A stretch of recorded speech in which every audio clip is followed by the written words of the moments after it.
Ravel, qui par ailleurs a dit plutôt du bien de M. Sifaoui dans son audition, qui irait plutôt dans le sens d'un accord. Hein.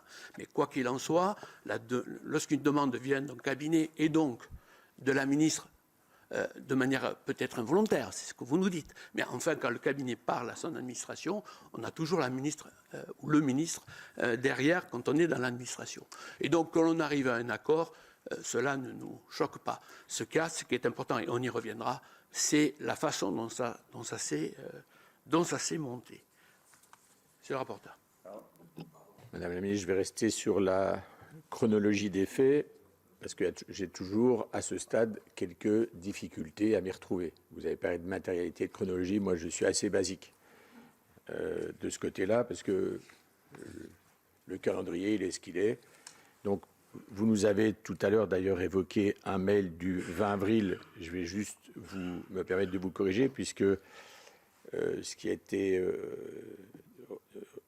nous a été transmis, c'est un mail du 6 avril 2001, et non pas du 20, donc adressé à votre cabinet, qui effectivement indiquait le montant de 300 000 euros qualifié d'énormissime.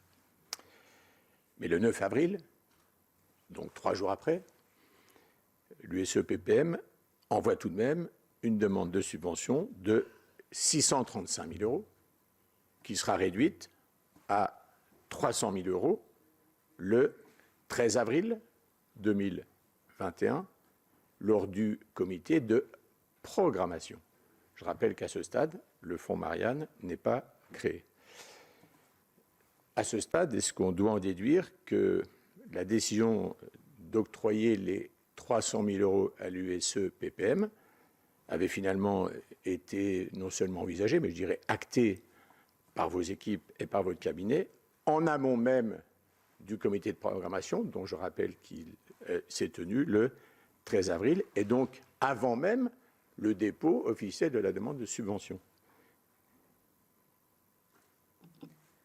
Monsieur le rapporteur, moi je tiens à vous dire que mon point de vue sur ce montant n'a changé à aucun moment.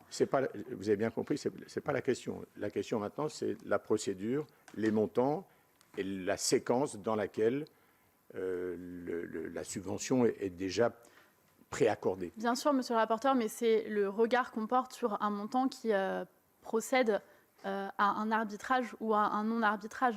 Mon point de vue, je l'ai donné à mon cabinet par écrit et j'ai dit que pour moi, 300 000 euros, c'était une somme énorme. De surcroît, si l'État était le seul financeur. C'est pourquoi, à ma connaissance, rétrospectivement, aujourd'hui, quand je recoupe les éléments, il aurait été demandé à M. Sifaoui de trouver des cofinancements, d'après ce que j'ai compris.